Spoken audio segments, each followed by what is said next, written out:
Hey everyone, welcome to Tales from the Pros, and this is Michael Giorgio, your host and co-founder of Imagine Ovation. My special guest with me here today is an inspirational speaker, coach, and one of the most prolific advocates of heart-based leadership in North America. Inc. magazine named him one of the top 100 leadership speakers, alongside noteworthy giants such as Richard Branson, John Maxwell, and Robin Sharma, which I'm sure you all know. Bobby is a 5X TEDx speaker and one of the top social media influencers in the world with over 500,000 followers. He has been named the second best business coach to follow on Twitter and the fourth best leadership influencer according to Cred.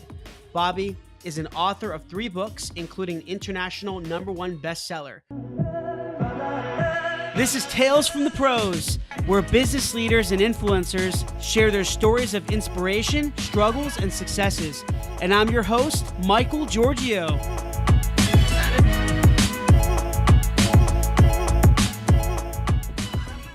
Please welcome Bobby Umar. Bobby, I really appreciate you being with me here today, man. Thank you so much. Very excited to be here, Michael. Thank you very much, too. Absolutely. I know you're very busy, and like I mentioned to you before, I see you everywhere, all over LinkedIn. I'm on LinkedIn a lot, and I love your messages and just how authentic and real you are, and everything's very positive. And I think the world just needs more of that. You know what I mean? There's a lot of clutter on the internet, as you know. So. I know I appreciate that, and I'm really glad that my message is resonating with people such as yourself. So thank you. Yeah, absolutely. So, Bobby, just kind of kick things off here. Can you give us a little background on just your story and what essentially led you to helping lost leaders and how to find their clarity and purpose and joy and fulfillment? Sure. So I think the best way to start was I was a loss leader myself. I had tried different careers. So first I started engineering. I dabbled in performing arts. I then did, after my MBA, I did brand marketing. And I just couldn't find the right thing that fit me. I also did a bit of teaching as well. And then I realized, you know what, I need to dive in my personal brand, really figure this stuff out. And so once I did, the thing that came up to my mind was like, I probably should do motivational speaking, professional speaking. And so I launched that 13 years ago, and I haven't looked back because it aligned with all the things that I care about in terms of nurturing people, influence, persuasion, diversity, and all the things that I really care about that are part of my brand as a connector and as an influencer. So I started that, and then as I've gone through it, I've kind of evolved to add different things in terms of writing a book and doing some coaching. But speaking is the main thing I do. It's the main thing I love, and that's why I'm here today. Great. So, did you always see yourself as a entrepreneur and just kind of building your own personal brand, or were you always thinking of yourself as a corporate man, or how did that kind of come about? I think I was always a people pleaser, and I think that's where it helped me, but it also got me Yeah. stuck. So I think there was entrepreneur stuff all through my life as a kid. Selling raspberries and doing junior achievement and doing stuff in high school, but I never thought of myself as an entrepreneur. It was only until I was in corporate after my MBA, and I was trying to impress people in the corporate world that I realized, I'm spending my time being a people pleaser when really I should be pleasing myself and figuring out what works best for me. And so I look back when I did my personal brand journey and realized, hey, there's a lot of entrepreneurship stuff throughout my life. I Mm. mean, technically, the musical theater company I ran was an entrepreneur adventure that I put together. And so I was like, maybe I should be doing more of that. So I didn't really fit the mindset of an entrepreneur until much later when I started really thinking about what I wanted to do. And just kind of like in your experience, Bobby, like, do you feel many business leaders, or I would say leaders in general, don't live their purpose, but essentially they just work for the wrong reasons? Like, what are your thoughts on that? Absolutely. There's a reason why 76% of people are unfulfilled or dispassionate about their jobs, right? That's a stat from, I believe, Deloitte. There's another stat that says that 80% of first year university or college students who are studying something end up doing something completely different than what they started with. And that's because most of us follow a path of success defined by other people. We don't take the time to understand what we really want, what aligns with us. We define success based on our parents or corporations or society. And so we end up feeling lost or stuck. And once we get into the corporate world, we start working for a company or a path or industry. And then 5, 10 years later, we create a narrative that makes us stuck and we just feel resigned to being there. Well, they were like, well, I'm making good money, even though it doesn't really fit with what I care about, or you know, thank goodness for my wife and kids at home, even though I don't like my job, but I got to pay the bills, and so we create this narrative or mindset that kind of holds us back, and so that's why I think a lot of people are feeling this way all the time because they follow these different paths that are not really aligned with who they are.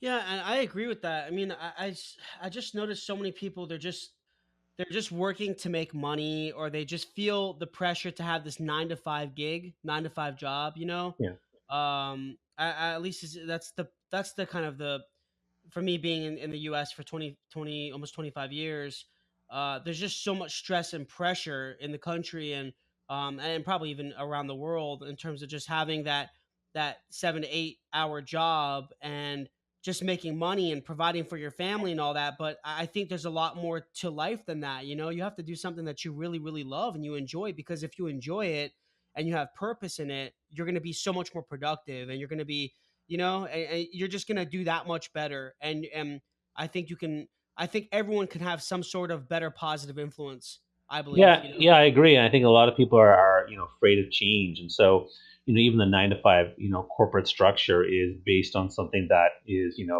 not really needed anymore. It's based on the industrial revolution, and so now like things have changed. We have a knowledge economy, we have a gig economy. There's opportunity everywhere, but people have to get past their mindset to do that. And yes, parents and corporations put a lot of mindset on it. Like, oh, get a stable job, and get yeah. the wife and kids and the 2.1 children in the white picket fence house. Like they say that, but it's not really what is best for us. And another big thing that happens a lot is people typically will do this thing where they'll say, here's what I wanna do. I want to be an accountant.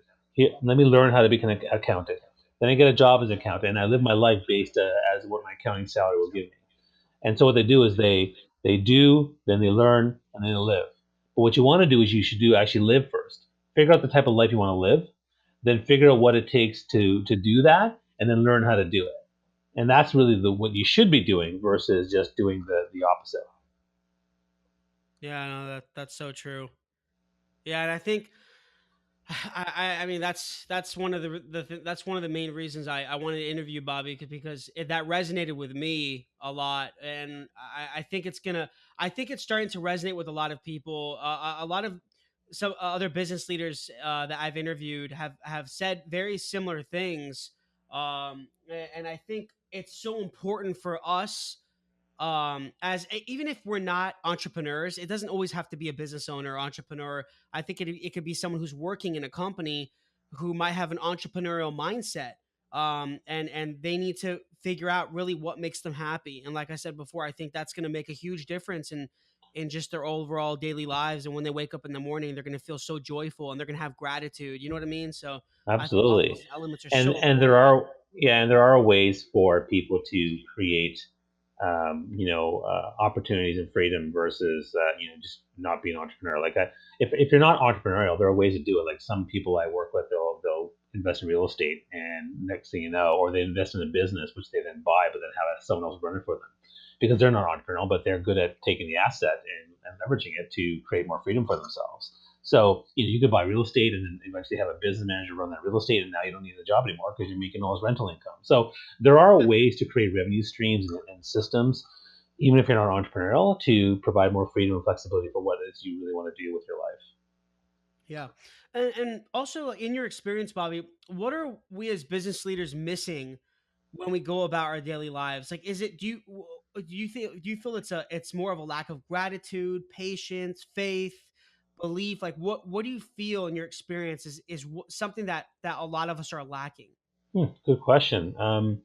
I'd say it's hard to say. I mean, I don't want to, claim what I think everyone's missing for one thing, but Yeah. I think that there's definitely something around what I would call alignment and fulfillment, right? So aligning and connect with yourself, aligning with what your values are, aligning with what you're passionate about, aligning with what you really want to do, and where you're going to find the most joy and fulfillment. And if people are usually missing that. Even the high level CEOs or successful tech entrepreneurs who are running multi-million dollar companies, they're feeling unfulfilled. They're feeling like, well, I've achieved this and I've created that impact, but I don't feel like I have that That's not the legacy that I wanted. I mean, yeah, I made company X $500 million, but what have I done for myself? Am I going to be remembered for that? And that's why I go back to the whole, story, purpose, legacy. Like ultimately, we all want to leave a legacy. In fact, I would argue that there's three things that people want. They want to have more focus and clarity. They want to have more alignment and fulfillment, and they also want to have more impact and legacy. And so, that those are having more focus, having more alignment, having more impact. Those are things that individuals want, and they just don't know how to start getting it. And Bobby, like, what do you have any tips in regards to how leaders should create a legacy the right way? Like, what have you experienced in mentoring and coaching other businesses and people? What has worked? Well, there's lots of things you can do, but one of the things I like to ask people is, what do you want your legacy to be? And I start to reverse engineer their life.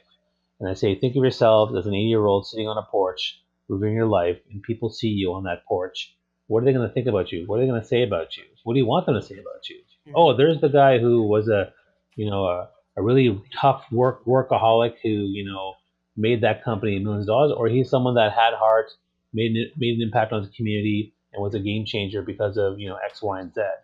So visioning and reverse engineering what kind of life you want to live is actually quite powerful. In fact, there's um, a great article on the five regrets of the dying. If you look at what they say, they talk about the importance of the connections and relationships in your life, and they talk about the importance of experiencing the grand diversity of this great earth. And so if you look at that, that's one thing that's a very stark thing that helps. The second thing that I think that's a one kind of grand thing. The second thing is trying to get them to do things now. So you look at the narratives that they create, and so I usually will talk to clients about where do you want to see yourself in 1 year, 5 year, 2, 5, 10 years, and what does it look like for you in terms of how it makes you feel? Because that's going to be part of your story. Do you want your story to be that I slaved away at this company for 10 years, or that I actually was able to contribute to society in a way that's beyond the cubicle and beyond the office space? So giving them that kind of short, long term kind of goals to go after. And the third thing really is to encourage them that what's the best way to get there. Most people need a coach to get there. You need a coach to be more fit. You need a coach to pass an exam. You need a coach to do better with your life. So I'm a big believer in using coaches to find more focus, accountability, and really to 10x the results that you really want in your life. Hmm. What do you believe is really the most important characteristic or trait to have in order for us to excel in our lives? Do you think there's a one or two things, or you think it's just a combination of different characteristics Hmm. for excelling and moving forward, striving to achieve our goals? That's a good question.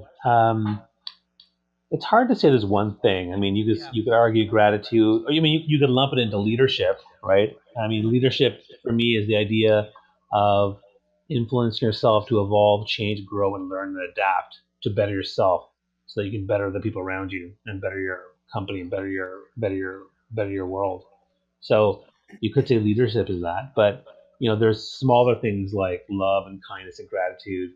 I'm a big believer in empathy, and empathy is something I think that really connects me to my life, my family, my friends, my work, and allows me to understand how people are feeling so that I can actually help them and create more impact. So it's hard for me to come up with one thing. Yeah. I think if we define leadership the way I just did, which is you, creating influence by improving yourself and evolving, learning, growing to better yourself and the people around you, and that includes everything from being a better friend to being in better health to being a better worker. If you're willing to adopt the idea of that leadership piece, then I think that's what's going to really, make a difference. Yeah, I mean, have you noticed empathy is has been talked about a lot lately these Yeah, last few years, especially from, I'm sure you know, Gary Vaynerchuk, right? And sure. all these top guys. Have you ever been able to meet Gary, you spoke with Well, him? very close. I did share the stage with him one time as a speaker, but I never actually got a chance to meet him That's awesome. directly. That's so I cool. tried though. I tried really hard. He was he had a lot of handlers.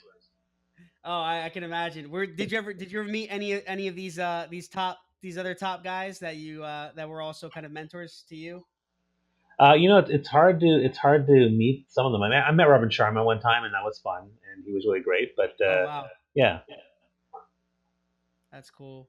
Yeah, one day I'll meet some of these guys, but Tony Robbins maybe. But yeah, sure, they have a lot of handlers. It's not easy to meet them. That's for sure. yeah, But yeah, like I was talking about, Gary Vee talks a lot about empathy as well. And the thing is I've noticed a lot in my life. I love how you mentioned empathy because I feel like when you can learn about someone's life and understand their story, and even when you're trying to work with them and you're trying to build that relationship with them, even as a potential client or what have you, when you have empathy for them and you understand what they're going through, it just makes it makes things that much easier. The trust increases, yeah.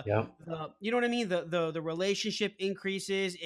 There's so much that, and I feel like if we all had more empathy, and not just business but in our families like you mentioned, and friendships, and even with strangers, just having empathy and understanding them and understanding what they're going through, and kind of not pitying them but just understanding that, hey, everyone has a struggle, like I'm here to help you, you know what I mean, without expecting anything in return, type deal.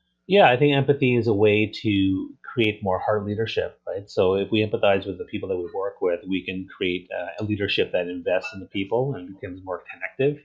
The same thing applies to being a better father, a better son, a better friend. So I think empathy is really a great way to create that connection, and to me, it's probably the biggest leadership skill that we can all work on because it's going to make us better. It's going to make our teams better. So I love empathy. It's great. It is, and I believe in, obviously, the power of positivity is so important, especially when we're going through really tough times and struggles. Positivity, when you're just positive, it it for some reason, in my life at least, Bobby, like I feel that it's when I'm kind of down on my knees and I'm so, it's just so much anxiety, so stressed out with whatever's happening in business, or just in life in general. When you're positive, it just, I feel like life changes. When you have faith and when you're positive, things just change for the better. Because your mind, I feel, defaults to it just defaults to negativity, and you have to kind of shift that mindset. Yeah, I think our mindset is something that kind of holds us back, and whether we have a fixed mindset or a growth mindset, finding a way to find the gratitude, find the positive, to fail forward, to learn and grow, and understand that tomorrow's another day, and where we learn from our mistakes. That mindset can take you down one path or a more positive path. So it's important for us to work on that mindset as best we can. Yeah, no, definitely. So, just jumping a little bit here, Bobby. As I mentioned before, earlier in the podcast, that you have a lot of followers, you have a huge reach. I mean, your videos get a lot of views, even though views is not the most important thing. But just kind of putting some metrics to it, you get reach a lot of people, have a lot of influence, which is great. And you've built yourself a strong personal brand. And personal branding, I feel right now, is hugely in trend, because I think there's a lack of, there's just way too much clutter right now online, and there's a lack of trust, as I mentioned, and everyone's just trying to sell, sell, sell, sell. Do you notice that, especially just on Facebook, LinkedIn? Everyone's just trying to sell Yeah. something. But when you're providing these authentic, real, true messages, and that resonate with so many people, that's amazing. And I think the world needs more of that. So with you building a strong personal brand for yourself, did you have any tips, Bobby, or strategies or tactics that you utilized in order to create that personal brand? Any type of tips for others? Oh man, so many. Yeah. Well, some of So, the best ones. I know it's a very high level question, but what I- has kind of worked for you? well, Is it more social? Is it more is it content? Is no, it the first thing to think about is number message? one, you need to invest the time and energy resources to dive in your personal brand and understand what it is. People don't do the work. It takes work. You got to do the work. Oh yeah. So that's the first thing. The second thing is once you have that personal brand kind of laid out, now you have to think about your target audience and how you want to serve them and what's your why and what's their pain point and how you can fill their buckets and make them feel good and empowered. So once you and then you figure that out, and then you start creating content to serve that need. So for me, a big part of creating a thought leadership personal brand is broken down into three things. One is building relationships. Number two is creating the content and generating ideas. And number three is about working on your speaking and your writing skills. So if you want to build a strong personal brand, you need to do all three of those things. You need to network better, you need to create content, you need to work on your speaking and writing skills. And if you do that, all of the Gary Vaynerchuk's and the Oprah Winfrey's and the Brene Browns and Tony Robbins, that's what they're doing. They're Yep. always working on their stuff too. And they put it to a really, really strong level. So for me, that's what I would make sure you would work on. And the other tip I'll say is just start. Like, create some content, do a blog post, do a video, just share it, just say, hey, here I am. I realize my personal brand's this. I want to dive in and help people in this way. What do you think? And just engage people. The most important piece is progress, not perfection. And if you are willing to engage, because it's amazing how few people engage. Like LinkedIn is a good example, right? Hmm. I mean, only 1% of LinkedIn users are there engaging on an active level. And of that 1%, only 1% are actually creating content daily like I am. Right. So if you want to make a difference, get out there and start creating content. You'll actually find it to be quite a game changer. Yeah, it's not like Facebook, right? Facebook's very different, isn't it? Facebook has changed a lot. Well, Facebook changed in the sense that there's more of a pay to play model for entrepreneurs and businesses. But even like for my personal level, I mean, I still do post on Facebook, but for Facebook, I'm talking more about personal stuff, family stuff, social issues, things like that. But it's frustrating there because you feel like no one sometimes people don't see your posts or no one likes it. Like, what the heck? Where's everybody? It's so weird. Whereas on LinkedIn, like because they're pushing the algorithm, almost everyone's seeing your stuff, and you feel pretty. It feels like you're getting great engagement. Like I'm getting far greater engagement on LinkedIn right now than I have anywhere else, even though my influence might be larger on Twitter or more personal on Facebook. What are your thoughts on Twitter lately? Well, I'm on Twitter. I love Twitter, Yeah. but there's a lot of haters. What I would say is that, and the biggest challenge Twitter has is all the hate on there, all the vitriol. But part of the thing with Twitter is that they've been really great for a while, and then recently in the last couple of years they've really been. The truth is they've actually survived because of Donald Trump because Hmm. he's on there and he's posting a lot of really negative stuff and there's a lot of people who love his stuff, but it's keeping them alive because it's creating a lot of engagement and stuff like that. But because about a year and a half ago, Twitter lost their first ever user base. Like they've been growing their user base, but they had one quarter where they lost user base. Yep, I So heard that's a about big that. challenge. And one of the reasons why I think they don't want to get rid of Trump is because he's keeping them afloat with all the activity and stuff. But Twitter still has two things that's going for them that's really, really good. Number one, responsiveness. So if there's an election, if there's an earthquake, if there's a soccer goal scored anywhere in the world, right away in Twitter, people are tweeting about it. They're sharing pictures, they're sharing video right away in the moment. That's huge. It's more real time. There's Yep. nothing like that anywhere else. Number two is accessibility, which means that I can tweet Lady Gaga, Donald Trump, Barack Obama, and Elton John and say, "Hey, you're amazing," or "You suck," or whatever I want. But the point is, you feel like you have access to them because they're so accessible. Whereas you can't really do that on LinkedIn or Facebook because they're not your friends or they're not your professional connections. So the accessibility piece and the responsiveness piece of Twitter is huge. And so people still go to Twitter all the time to get the latest news and thought leadership in every field there is, whether it's sports, whether it's politics, whether it's business. There's a lot going on there. So that's why for now, I think Twitter is still a player in the game. And I think it's something that people need to use. Hmm. Hmm.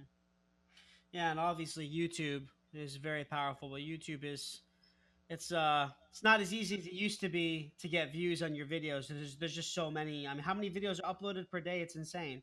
Yeah, and the problem with YouTube is that you have to push it out, right? So you have to push it out and then get more views on it, which is challenging if you don't have the subscribers. But again, YouTube is also evolving. They're trying to throw in stories now, just like there's Instagram stories and Snapchat stories and Facebook stories, because and now LinkedIn and YouTube are now investigating having stories in their platforms, which makes sense.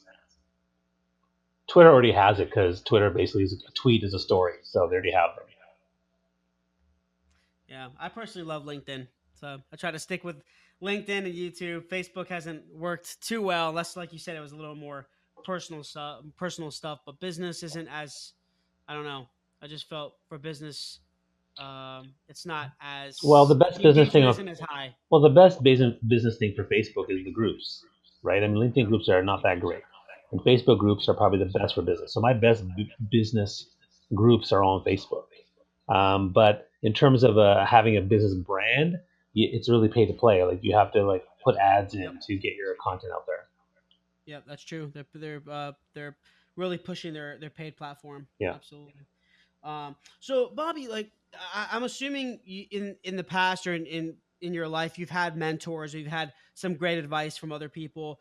What's some of the best advice that you received in regards to essentially finding your fulfillment for yourself that allowed you to truly excel? Did you get any good advice from anyone, or Well, I think one of personally, the or yeah. So I think I have a mentor, and one of the things he told me was about learning to value myself more.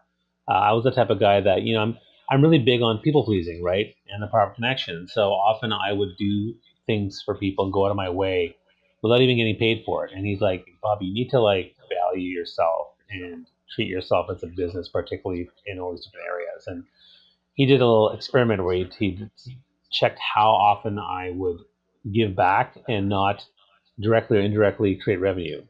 And it turned out it was 58% of my time was non-revenue creation activities. Like that's way too high. And so I tried to shift that down to like 10 to 20%, and not be so freely giving all my time. And I still give my time, but it's just I have to have the right balance, right? By all means, give back, but 10 to 20% is what he told me to do, and so that's kind of what I strive to do now. so you said 10? You said 10 to 20%. So Yeah. don't expect anything back. What? Sorry, say it again. You said it kind of broke up there. You mentioned don't expect anything back. No, no, no, no. I said that 10 to 20% of your time is for giving back, right? Yeah, Don't forgiving spend the back. majority of your time giving back because then you're not going to generate business and be able to do things you want to do. You have to take care of business first. And so his point was to try to give back lesser than I was, but still give back. Yeah, no, definitely. I think I like what you mentioned. You touched that point on valuing ourselves, Yeah, valuing yourself. I think that is a huge problem. I mean, I've been in business a while, and I feel like a lot of people aren't, and not even just business. I think in just general, I think a lot of us don't really value ourselves, like you mentioned. I think that's a big problem. We don't really see our true worth, and then until we see our worth, it's hard for us to excel, right? Because if we don't see our worth and our value, how are other people going to see it exactly. and And believe in and it? that's another reason why it's so important to dive into your brand to figure that stuff out because the moment you know your value, everyone will too because you'll talk about it and you'll share it and you'll see it, and that's why it's good to have a really focused, clear brand, and people will definitely see the value you bring. And it's also another reason why it's good to build a thought leadership brand because once you start building the expertise and sharing content and networking with the right people and working your speaking and writing skills, you will start to stand out as a leader in your space, and people will value more. Yeah, that's so true. Yep. Perfect. Bobby, I really appreciate it. That's great insight, and I love the tips and the strategies that you gave as well. So to kind of just close things out here, I always ask uh, the three hows for every single Okay. person I interview on the show, called the three hows. So, how do you define failure? How do you define entrepreneurship? And how do you define success? Wow. Okay. Start with the first one. How do you define failure? Yep. Failure is when you don't learn. So what that means is, if you do something and let's say you make a mistake or it doesn't go well or something goes wrong or even it's a disaster and you learn nothing from it, that's a failure. If you actually learn from it, it's a chance for it's opportunity to grow. It's redirection. It's a feeling forward type thing. But failure to me is when you actually don't learn from something that's happening. That's the first one. Second, how to define entrepreneurship. Entrepreneurship really is the drive within to empower yourself to own your life, to own your story, to own your purpose and legacy, and create that impact that you want. Every single person has this ability. Every single person has is worth it. And entrepreneurship is something that it's got to be this fire within to do that and not be feel stuck or lost or unfulfilled in your career path. So being entrepreneurship is about trying to create that impact and story and legacy. And then the third one, what was the third one again? Success. Oh, how you define success? Oh, okay, yeah. So for me, I define success by everything I can do to enhance the four areas of fulfillment in my life. So, a lot of people talk about money, but like money is just one tool to create that success. It's not the main thing. So for me, there's four areas of your life where you want to have fulfillment. One is the work that you're doing. Number two, it's the people in your life. So whether they're kids, parents, friends, coworkers. Number three, it's your passion and pursuits. So extracurricular activities, maybe like rock climbing, maybe like hot yoga. And the fourth one is, your, I guess, your mental state, your spirituality, your religious, that type of area. So people find fulfillment in all four of those areas, but they typically will find fulfillment in two, but not the other two. They'll say, "Oh, I love my job, but I can't stand life at home," or "Love my wife and kids, but I can't stand my job," or worse, they'll say, "Can't stand my job, can't stand my life at home. Thank goodness for rock climbing." But you should, to me, if you want to be successful, you should work on creating more joy, fulfillment, and happiness in all four of those areas of your life. And if you do that, you will feel successful and you will be successful. Fantastic. That's perfect, man. I love it. I absolutely love it. So, Bobby, where can everyone find you? You can find me on my website at www.rayallen.com. You can also find me on Twitter, Instagram, and all the different places with my handle Rayhan Bobby. And then, of course, I'm on LinkedIn too. Perfect. Bobby, thank you so much, man, for being on this, on this podcast and sharing your story with us. I'm very, very thankful. So thank you for the opportunity. Really My, appreciate it. my pleasure, Mike. It was a lot of fun. Thanks so much. Yeah, absolutely. Thanks again, everyone, for listening. And this is your host, Michael Giorgio, on Tales from the Pros. And until next time. Please subscribe to our YouTube page and also follow our social media. There are links somewhere around here. But we really appreciate it, guys. Thanks for all the support. And I'm going to be giving you awesome content continuously. And we look forward to seeing you soon.